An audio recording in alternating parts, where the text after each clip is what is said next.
안녕하세요. 오늘도 사연 살롱을 찾아주셔서 감사합니다. 칠수는 몇 달 앞두고 자식들과 연을 끊은 아버지입니다. 부모가 돼서는 자식과 연 끊은 게 무슨 자랑이라고 사람들 앞에서 대놓고 떠드느냐 하시겠지만 오죽하면 그러겠습니까? 고슴도치도 쥐 새끼는 예쁘다 한다고 저도 제 자식이라면 끔찍할 정도로 아껴왔던 사람입니다. 내 입에 들어갈 거 빼서 내 새끼들한테 하나라도 더 먹이고 살았고 뼈를 갈아가며 일해서 내 새끼들 공부 한 자라도 더 시키려고 노력했습니다. 그런데 그거 다 소용없는 일입디다. 자식들이 머리 좀 크고 나니까 지들이 잘나서 잘된 줄 알지 부모 생각은 눈꼽만큼도 안 해요.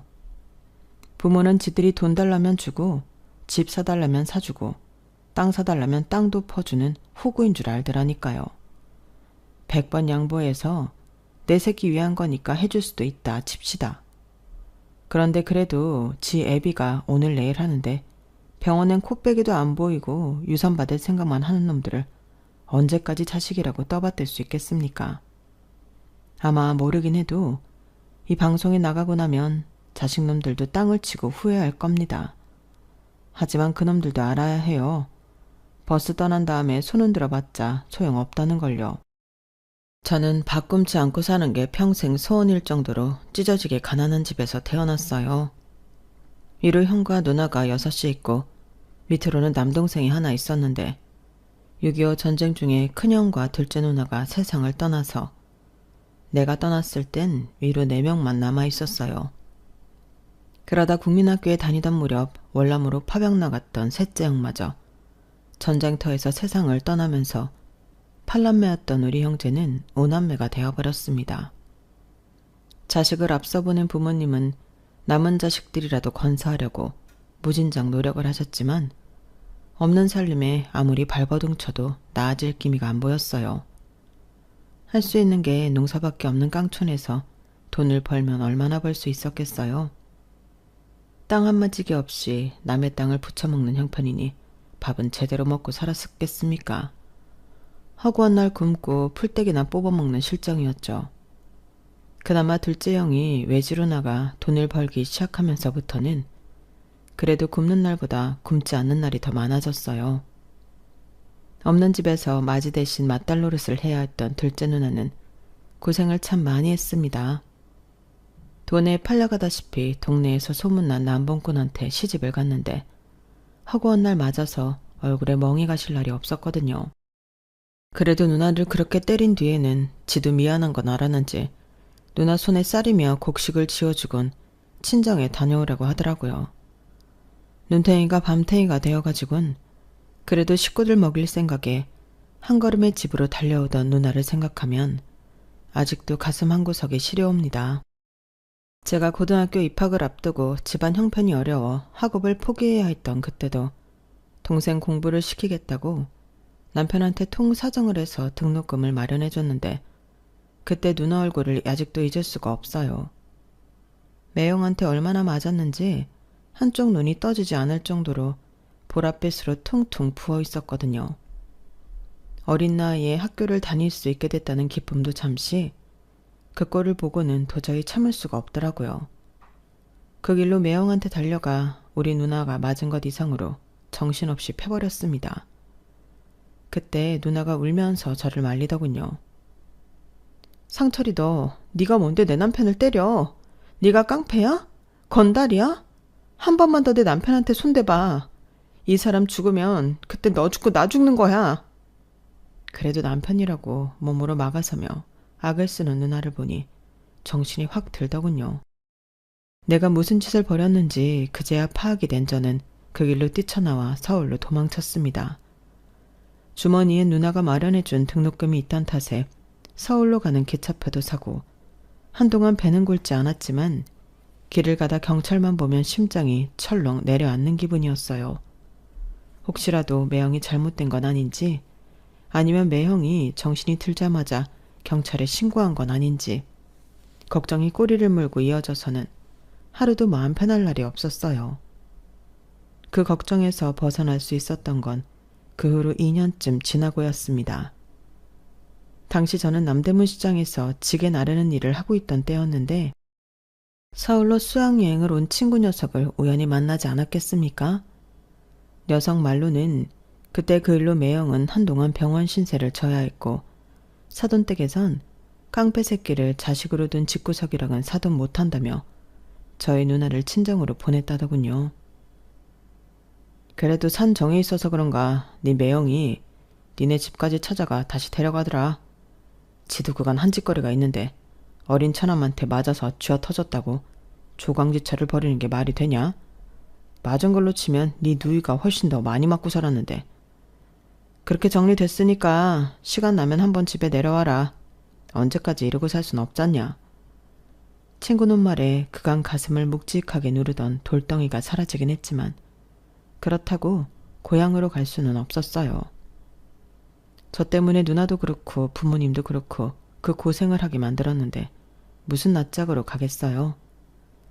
돈이라도 벌어서 밭대기라도 살 돈을 가지고 있다면 모르겠지만요. 그래서 죽기 살기로 돈을 벌었습니다. 지게 일도 하고 식당 배달 일도 하고 공사판에서 벽돌 나르는 일도 하면서 쉬는 날도 없이 일을 했어요. 오죽하면 주변에서 어린 놈이 돈독이 올라 저런다는 말을 했겠어요. 그래도 저는 돈 좀 모아서 누나한테 받은 등록금도 돌려주고 우리 가족 부쳐먹고 살 땅떼기 좀 살 수 있다면 이 한 몸 으스러져도 상관없다고 생각했어요. 하지만 근 10여 년 만에 돌아온 고향은 정말 많은 게 변해 있었어요. 그렇게 길을 쓰고 돈을 모았는데 정작 고향에 내려갔을 땐 누나는 이미 죽고 없었거든요. 평생 고생만 했지 병원에도 한번 못 가본 누나는 무슨 병인지도 모른 채 시름시름 앓다가 세상을 떠났다고 했어요. 매형네 선선 한기퉁이에 쓸쓸하게 놓인 둘째 누나 묘 앞에서 한참을 목 놓아 울었습니다. 못난 동생이 이제야 누나한테 은혜도 갚고 서울 구경도 시켜드리려고 했는데 돌아올 수 없는 강을 건너시다니. 지난 10여 년 동안 발버둥 치며 살았던 그 시간들이 부질없게만 느껴졌어요. 돈 벌어서 은혜 갚겠다고 서울에서 아등바등 할 시간에 고향에 내려와 누나한테 사죄하고 밥이라도 한 끼 함께 먹을 걸 그랬다는 뒤늦은 후회가 들었어요. 둘째 누나는 제게는 엄마 같은 존재였거든요. 제가 7살 무렵 어머니께서 세상을 떠나셨는데 그때 이후로 둘째 누나는 제게 있어 엄마나 다름없었어요. 씻기고 먹이고 재우고 그걸 다 둘째 누나가 해주었으니까요. 그래서인지 둘째 누나의 죽음은 다른 형제들의 죽음과는 또 달랐어요. 제 마음의 한구석을 도려낸 것처럼 쓰리고 아팠거든요. 누나의 죽음 외에도 고향집은 많은 게 변해 있었어요. 제가 집을 나오던 당시에도 연세가 꽤 되셨던 아버지는 그 사이 더 연로해지셔서 허리가 굽어 거동이 불편하셨어요. 그런 아버지를 대신해 집안 가장 노릇을 하는 건 둘째 형이었어요. 외지에 나가 살다가 몇 해 전에 형수랑 고향으로 돌아왔다고 하더군요.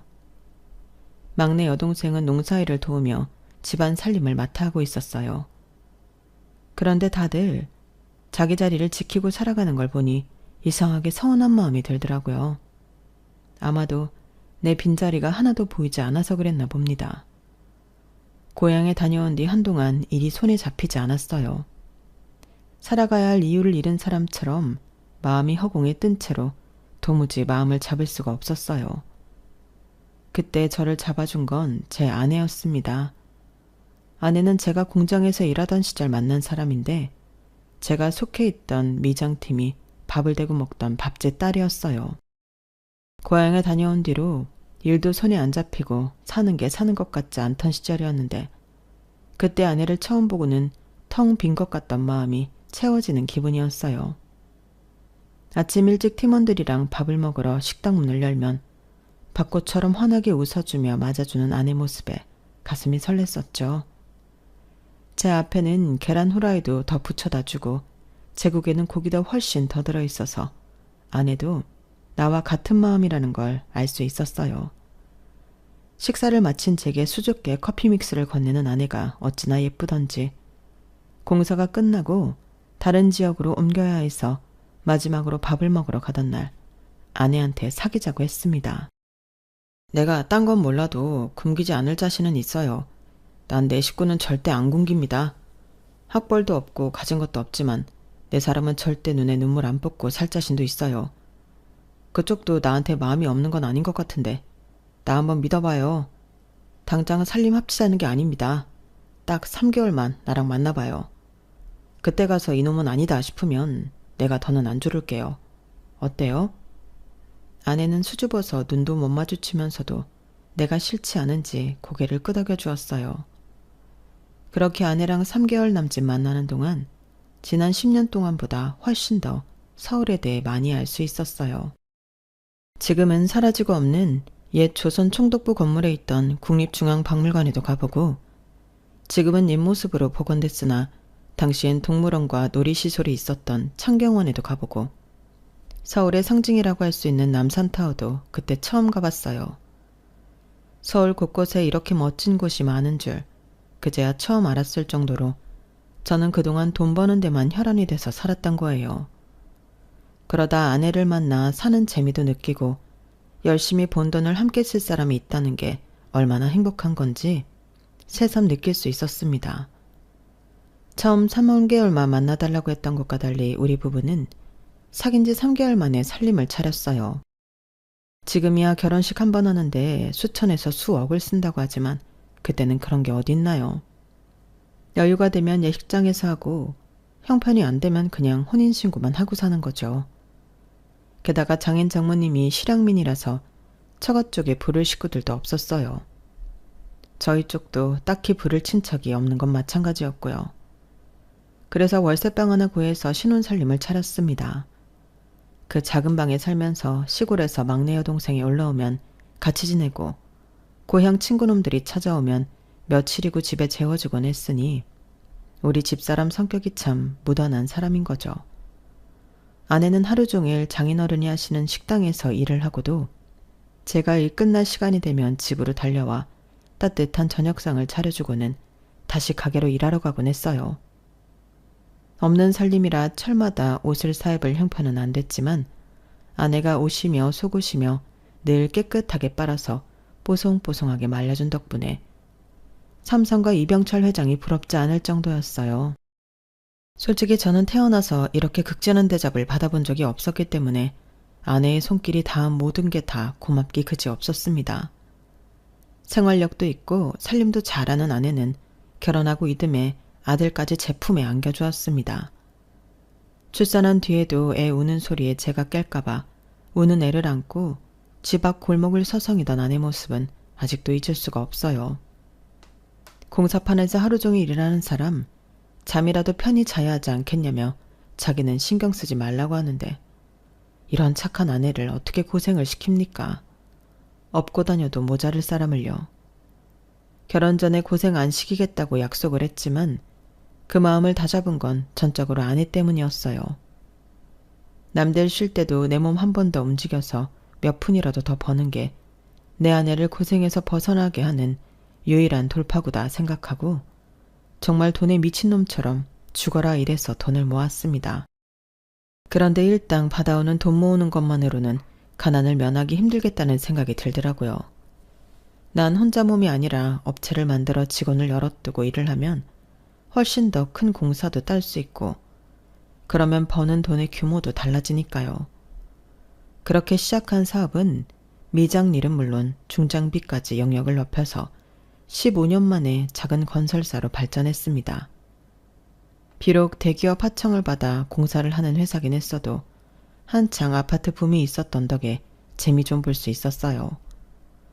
그러다 90년대 후반이 되면서부터 시중에 자금이 말랐다는 걸 체감할 수 있었고 건설 쪽이 사양길에 접어들었다는 것도 어렴풋이 알 수 있었어요. 그래서 하던 사업을 적당한 업자한테 넘기고 앞으로 뭘 해먹고 살지 고민을 해보기로 했어요. 그동안 사업한다고 삼남매를 아내한테만 맡겨온 것도 미안하고 해서 한동안 여행도 좀 다녀볼 요량이었죠. 그동안 번 돈도 꽤 돼서 돈 걱정이 없으니 할 수 있는 결정이었어요. 그런데 회사를 팔고 반년도 안 돼서 나라에 큰 사건이 터진 겁니다. IMF 사태였죠. 건설사, 은행, 대기업 할 거 없이 하루아침에 부도가 나서 실업자가 되는 가장들이 수두룩했어요. 저도 그때 회사를 팔지 않았다면 어떻게 됐을지 모를 일이었어요. 그때 은행에 집이나 건물들을 담보로 맡기고 돈을 갚지 못해 경매로 쏟아진 매물이 한둘이 아니었어요. 현금을 보유하고 있는 사람들만이 바닥까지 떨어진 집과 건물을 헐값에 사들일 수가 있었어요. 바로 저처럼요. 새로운 사업을 하려고 은행에 넣어둔 돈으로 건물을 사고 경기가 나아지기 시작하면서 건물을 담보로 대출을 받아 또 다른 건물을 사들이는 방식으로 총 3개의 건물을 수중에 넣을 수 있었습니다. 돈이 돈을 번다는 말은 과언이 아니라는 걸 그때 실감할 수 있었어요. 그런데 모든 일에는 일장일단이 있다고 평생 땀 흘리고 일해서 돈을 벌던 제가 너무 쉽게 재산을 불리게 되자 생각지도 못한 일들이 생기더라고요. 이전까지 연락도 뜸하던 형제들과 친인척들까지 그렇게 연락을 하는 거예요. 그 중에는 작은 매형도 있었어요. 상철이 너 기억나냐? 네가 날 개패듯이 해서 내가 죽다 살아났잖냐.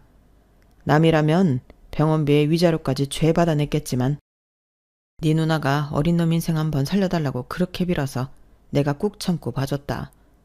너 그거 잊으면 안 된다. 도대체 뭔 말을 하려고 죽은 누나까지 들먹이나 싶었어요. 그래, 어디 한번 짓거려 봐라 하고 듣고만 있었더니 드디어 본론을 털어놓더라고요. 우리 민수가 이번에 버섯 재배를 해보겠다고 하는데 농협에서 대출도 안 되고 아주 죽을 맛이다. 애비가 되어선 자식이 큰맘 먹고 일 좀 해보겠다는데 도움도 못 주고 내 체면이 말이 아니다. 그래서 말인데 네가 돈 좀 만들어 보내라. 서울서 빌딩도 3개나 가진 놈이 설마 돈이 없다고는 하지 않겠지? 이럴 줄 알았습니다. 역시나 돈이더라고요. 저놈은 평생 우리 누나를 개패듯이 했던 건 생각 않고 저한테 한번 맞은 건 위자료를 받아야겠다니 완전 도둑놈 심보 아닙니까? 내가 돈이 썩어나도 저런 놈한테는 동전 하나 줄 생각이 없었어요. 돈이야 있죠. 매형 말씀대로 빌딩이 3개나 있는 놈이 돈 없다 그러면 안 되죠. 그런데 딱 매형한테 줄 돈은 없네요. 매형도 자식 위에 영 끊어진 처남한테 연락해 돈 구걸하시는 거겠지만 저도요. 내 새끼들 남들 못지않게 입히고 먹이고 가르치느라 써야 돼서 남줄 돈은 없어요. 뭐? 너 지금 말 다 했냐? 내가 그때 너 감옥소에 쳐넣을 수도 있었어. 그걸 참아줬더니 은혜는 못 갚을 망정 뭐가 어쩌고 저째? 이런 배은망덕한 놈 같은 이라고? 네 누나가 내 돈 빼다가 니네 집에 퍼다 나른 게 얼만데. 그래도 내가 네 누나를 아끼는 마음이 있어서 참아왔던 건데 네 놈한테 양심이란 게 있다면 너 이러면 안 되는 거다. 양심이요? 그건 내가 매형한테 할 소리입니다. 그렇게 우리 누나를 아끼는 분이 허구 헛날 그렇게 패고 살았습니까? 누나 죽자마자 1년도 안 돼서 길목다방 정마담을 안방에 앉히신 분이 우리 누나를 아끼는 마음이 있었다고 할 수 있냐고요. 요즘 같으면 마누라 패는 놈은 그대로 교도소행입니다. 내가 지금까지 후회가 되는 건 진작에 당신을 경찰에 고발하지 않은 거라고요. 한 번만 더 내 앞에서 그 더러운 입으로 우리 누나 얘기 꺼내면 그땐 내가 가만 안 둡니다. 아셨어요? 그렇게 전화를 끊은 뒤로 조카놈이 전화해 도와달라고 통사정을 했지만 땡전 한 푼 주지 않았어요. 매형은 몰라도 조카는 누나 자식이니 그깟 사업 자금이야 대줄 수도 있었지만 그놈 하는 꼴이 여간 미워야죠. 지 엄마 제사도 안 지내는데 적어도 누나 기일에 산소는 찾아가 봐야 하는 거잖아요. 그런데 한 번을 안 찾아가더라고요. 매년 누나 기일에 산소에 가보면 벌초를 안 해서 아주 엉망인 거예요. 동네 사람들한테 물어보니 그 집 식구들은 아무도 산소에 발걸음을 안 한다더라고요. 명절에 선산을 찾을 때도 제 누나 묘에는 술도 한 잔 안 따라 놓는다니 참 매정한 인간들이에요. 매형이랑 그 부인은 그렇다 쳐도 어떻게 자식놈들까지 그럴 수가 있느냐고요. 그래놓고 나한테 외삼촌이 조카를 안 도와주면 누가 도와주냐는 소리 나고 정말이지 할 수만 있다면 서울 근교로 둘째 누나 묘를 이장하고 싶은 심정입니다. 매형 말고도 돈 빌려달라는 전화를 수도 없이 받아왔어요. 제가 찢어지게 가난했을 때 우리 큰애가 옥상에서 떨어져서 큰 수술을 받아야 했을 때는 다들 모른 척하던 사람들이 말이죠. 그때 장모님이 금반지며 시집 올 때 가져왔던 폐물들을 팔아서 수술비를 대주지 않으셨다면 우리 아들은 아마도 이 세상 사람이 아니었을 거예요. 정작 우리 식구가 힘들 때 도움을 준 사람들은 아무 말이 없는데 어떻게 된 게 안면 몰수하던 인간들만 돈 빌려달라는 연락들을 하는 건지 잘못돼도 한참 잘못된 것 같습니다. 돈을 벌고 생활에 여유가 생기고 가장 좋았던 건 뭐니 뭐니 해도 내 새끼들이 원하는 걸 다 해줄 수 있었다는 걸 겁니다. 저는 자식이 아들 둘에 딸 하나가 있는데 셋 다 해외로 어학연수도 보내주고 막내딸은 중학생 때부터 호주로 유학을 보내서 영어를 무척 잘한답니다. 두 아들 녀석들도 중고등학교 때부터 학원에 과외까지 돈 안 아끼고 지원을 해주었고 덕분에 대학도 다들 이름 있는 대학에 보낼 수 있었거든요. 자식들이 남들이 부러워할 만한 직장에 취직해 가정까지 이뤘으니 부모로서 뭘 더 바라겠습니까? 그런데 자식이 원하는 건 뭐든 해줬던 게 어찌 보면 자식들 인생에 독이 됐는지도 모르겠어요. 이놈들이 가정까지 이룬 뒤에도 늙은 애비한테 수시로 손을 벌리니 말입니다. 제가 아내 말이라면 양잿물도 마실 놈이란 걸 아는지라 툭하면 지 엄마 통해서 돈을 요구해 오는데 이게 날이 갈수록 정도가 심한 거예요. 지 자식 교육시키는 교육비까지 나한테 떠넘기니 이거야 참. 아니 이제 하다 지 자식 유치원비까지 나보고 내라는 거야? 그럼 어떡해요. 큰애 수입으론 힘들다는데. 그러면 자기 형편대로 자식 교육을 해야지. 능력도 안 되는 놈이 무슨 영어 유치원을 보낸다고 다 늙은 애비한테 손을 벌려? 예은이 애미도 그래. 지 남편 벌이로 힘들면 지도 같이 벌 생각을 해야지. 결혼한 지가 언젠데 여직 집에서 놀면서 요가니 피타니 필라 머시기니 지 몸 만들 생각만 하고. 아니 지가 미스 코리아 나갈 거야? 탤런트가 될 거야. 허튼 데 쓸 돈 아껴서 지 자식 공부시킬 생각은 안 하고 어쩜 그렇게 생각이 없나 몰라. 여보, 그러지 말고 이번 한 번만 도와줘요. 요즘 애들은 다 다닌다는데 예은이 혼자만 영어 유치원 안 보내면 애가 얼마나 기가 죽겠어요. 당신은 손녀딸이 남들 앞에서 기죽고 있으면 보기 좋겠어요? 그러니 이번 한 번만 도와줍시다. 다 원참. 지들 결혼할 때 아파트 사줘, 임신했다고 태교여행 보내줘, 애 낳았다고 차 사줘. 이제 내 영어 유치원비까지 내놓으라니 이거말로 칼 안 든 강도가 따로 없구만. 에휴, 못난 놈들. 큰아들 녀석은 지 엄마를 시켜 지 딸님이 영어 유치원비까지 받아갔어요. 몇 달만 처음엔 도와달라는 놈이 1년이 넘도록 영어 유치원비 낼 날이 되면 지 엄마한테 문자를 보내서는 꼬박꼬박 받아가더라고요. 그래놓곤 철마다 가족여행으로 해외 곳곳을 다니는 걸 보니 속에서 천불이 났어요. 우리 부부는 정작 돈이 있어도 엄두가 안 나 해외여행 한번 못 가가는 처진데 말이죠. 큰놈이 이 모양이면 둘째는 좀 나아야 할 텐데 그놈은 한술 더 뜨는 놈이에요. 지 부모한테도 장사를 해먹는 놈이라니까요. 아빠, 요즘엔 연세 드신 분들도 다들 캠핑카 몰고 부부끼리 여행 다니신다니까요. 캠핑카 하나 있으면 호텔비도 안 들지. 차 타고 가다가 경치 좋은데 차 세워놓고 밥도 해먹으면 밥값도 안 들지. 이거 완전 남는 장사라니까요. 아버지가 타시다가 나중에 저한테 물려주시면 대대로 쓸 수 있다고요. 그러니까 이참에 아빠도 캠핑카 한 대 사세요. 제가 아는 형이 캠핑카 수입업을 하는데 기가 막힌 매물이 나왔거든요. 지금 그거 사시면 시중가보다 30% 싸게 살 수 있어요. 아빠는 중장비도 다룰 줄 아시는 분이니까 캠핑카 운전하는 건 일도 아니잖아요. 아빠가 운전하는 거 보면 엄마가 한눈에 반할걸요? 어때요? 사실 거죠? 하루가 멀다 하고 집에 찾아와 지 엄마랑 나한테 캠핑카 타령을 하는데 결국엔 아내가 하나 사자고 하는 바람에 덜컥 계약을 했지 뭡니까. 그런데 캠핑카를 사놓기가 무섭게 시험 운전을 한다느니 작동법을 익혀야 한다느니 하면서 지놈이 먼저 차를 끌고 다니더라고요. 지 가족들 태우고 평일이고 주말이고 할 거 없이 전국 팔도를 누비고 다니는데 정작 차주인 저는 캠핑카를 사고 1년이 다 되도록 운전석에도 한번 못 앉아봤습니다. 그런데 이놈이 언제부턴가 캠핑카가 흥미가 떨어졌는지 차고에 넣어두고 손도 안 대지 뭡니까? 그래서 모처럼 아내를 태우고 여행이나 가볼까 했더니 글쎄 차가 꿈쩍을 안 하는 거예요. 아는 정비사한테 견적을 받아봤더니 엔진을 갈아야 한다는 거예요. 아니, 산지 1년도 안 되는데 무슨 엔진을 갈아? 에이, 무슨 소리야. 이거 못해도 10년은 좋게 넘게 탄 것 같은데 겉만 멀쩡하지 속은 완전 늙은이야. 이런 걸 돈 주고 산 거야? 얼마나 줬는데?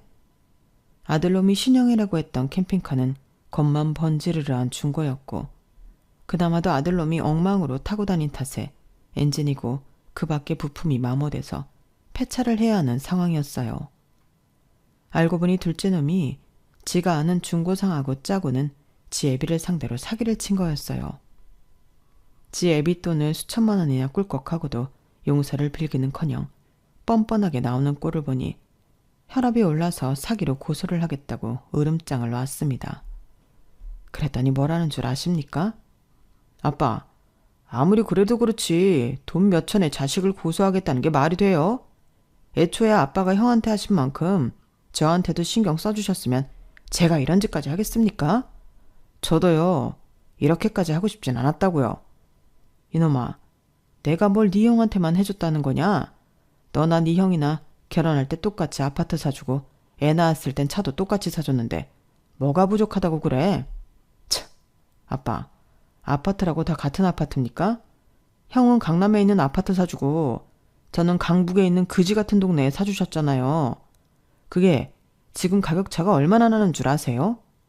내가 아주 집사람 보기 미안할 정도라고요. 솔직히 이번에 아버지한테 사기친 돈 그거 다 해봐도 형네랑 우리 아파트 가격 차에 10분의 1도 안 돼요. 세상에 이런 놈이 어디 있습니까? 지 처가랑 가까운 지역에 집 구한다고 해서 은평구에 집을 사준 건데 이제 와서 집값 차이 난다고 지 애비한테 사기를 치는 놈이라니. 정말 남이 알까봐 창피할 정도였어요. 생각 같아선 이참에 콩밥 좀 먹여서 정신 좀 차리게 하고 싶었지만 아내가 하도 울고불고 통사정을 해서 참았습니다. 내가 자식 잘못 키운 죄다 생각하면서요. 그나마 딸아이는 어릴 때부터 해외로 유학을 보내놔서 그런지 지 오빠들이랑 다르게 독립적인 편이었어요. 대학을 졸업한 이후로 집에 손 한 번 벌린 적이 없었으니까요. 그래서 두 아들보다 딸애가 낫다 싶었는데 이게 아주 지 오빠들 찜쪄먹는 녀석이었지 뭡니까. 홍기가 찼는데도 결혼할 생각을 안 턴 딸이 하루는 집에 찾아와 그러는 겁니다. 아빠, 난 결혼할 생각 없으니까 오빠들 결혼할 때 준 거 지금 돈으로 주세요. 아파트랑 차, 애들 교육비 등등. 그동안 오빠들한테 들어간 돈 내가 엑셀로 정리해봤더니 이 정도가 나오더라고요. 거기에 화폐 가치 변동률까지 계산하면 딱 이 금액이에요. 너 지금 무슨 소리를 하는 거냐? 아니, 결혼을 해야 집을 사주든 차를 사주든 하는 거지. 결혼도 안 한 놈이 무슨 돈 타령이야? 아빠, 난 결혼 안 한다니까요. 돈만 있으면 충분히 즐기고 살 수 있는데 미쳤다고 결혼해서 남일 좋은 일 시켜요? 여자가 결혼하면 그날부터 인생 쭈그러드는 거라고요. 시댁 식구들한테 들볶이지. 출산하면 애까지 키워야 되지. 그럼 내 인생은 어디서 찾아요? 난요, 그렇게 사느니 차라리 혼자 늙어 죽을 거예요. 외로우면 연애를 하면 될 일이지. 뭐하러 결혼해서 내 인생을 진흙탕 속에 쳐박아요? 난 싫어요. 그러니까 돈 빨리 주세요. 독신으로 살겠다고 지 오빠들한테 해준 만큼 돈으로 받아간 딸애는 2년 뒤 배가 불러서 집에 찾아왔더라고요.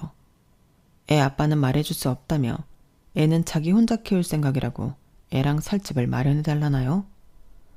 거참, 당장 지낼 곳도 없다고 울고 짜는데 그걸 보고 어떻게 모른 척 하겠습니까?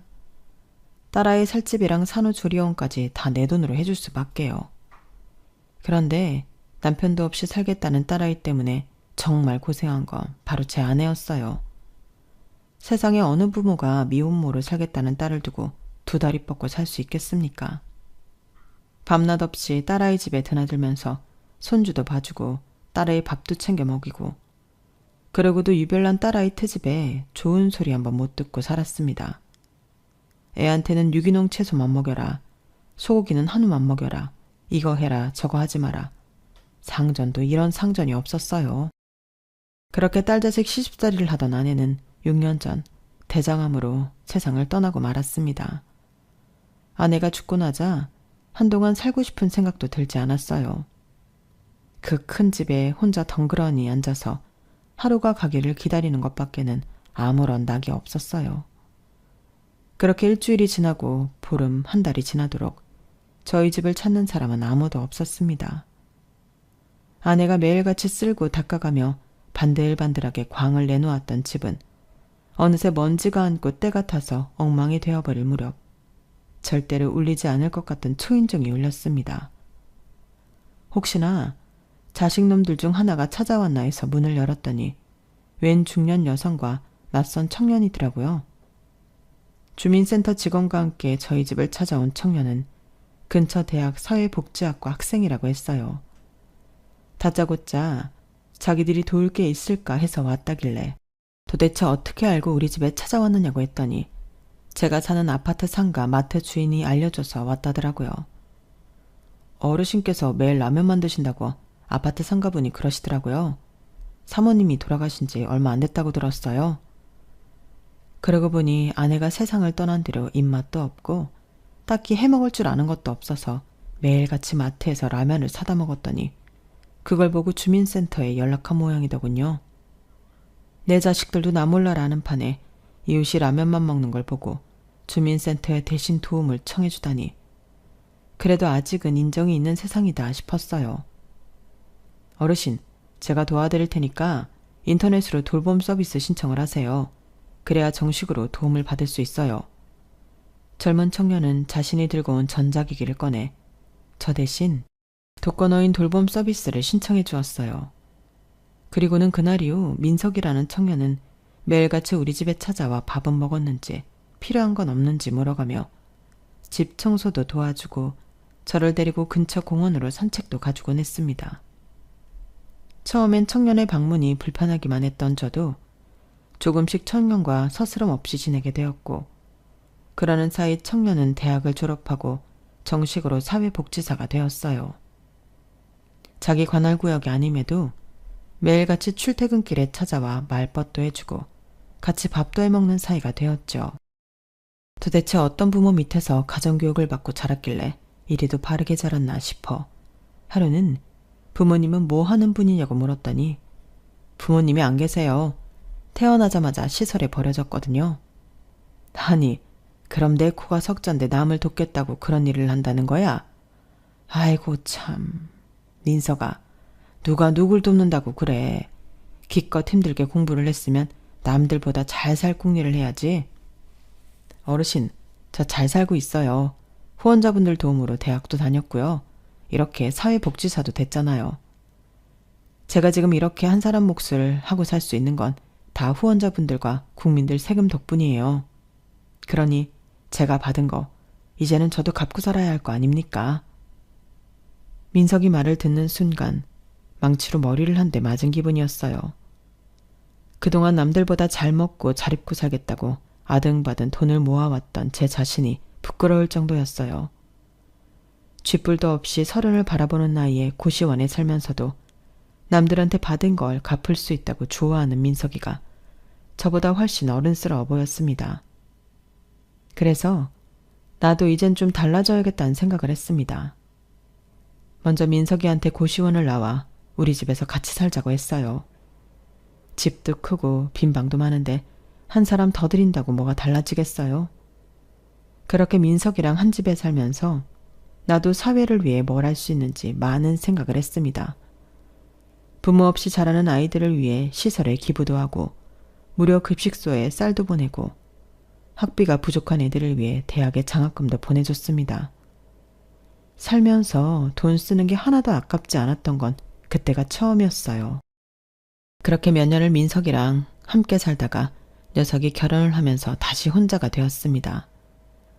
민석이가 결혼할 때 부모님을 대신해 내가 살 집이라도 해주겠다고 했더니 민석이도 그렇고 민석이 처도 그렇고 한사코 거절을 하더군요. 부창부수라고 아내도 자기랑 똑같은 사람을 얻어서는 부부가 아주 올곧게 자란 티가 났어요.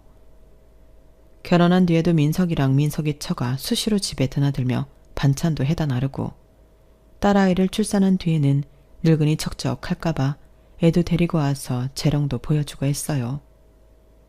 내 피가 섞인 자식은 아니었지만 친자식들보다 더 자식 같은 존재가 되었죠. 덕분에 저는 인생의 황혼기에 또 다른 즐거움을 느끼며 살 수 있었습니다. 하지만 세월은 이 늙은이 몸을 하루가 다르게 갉아먹었고 결국 병원 신세를 지게 됐어요. 신장한 말기라더군요. 이미 암으로 아내를 떠나보낸 경험이 있던 터라 얼마 못 살 거라는 건 짐작할 수 있었어요. 그래서 민석이를 시켜 자식들한테 연락을 했더니 웬일로 자식놈들이 득달같이 병원으로 달려왔더라고요. 그런데 내가 입원해 있는 병실로는 오지 않고 죄다 주치의방으로 달려갔다는 거예요.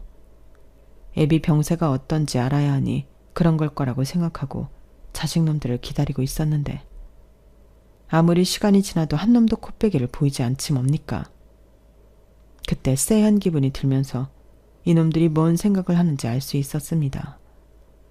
이놈들이 병원에 찾아온 건 지 애비가 걱정돼서가 아니라 언제 죽느냐가 궁금했던 거라는 걸요. 보다 못한 민석이가 큰애한테 전화를 했더니 지금 바쁘니까 나중에 전화하라며 끊더랍니다. 수화기 너머로 들리는 소리가 시끌벅적한 게 무슨 파티라도 하는 것 같더라고요. 둘째랑 막내딸 목소리도 간간히 들렸는데 얼핏 들어보니 내가 죽으면 빌딩을 하나씩 나눠 갖자는 그런 얘기를 하는 것 같았어요.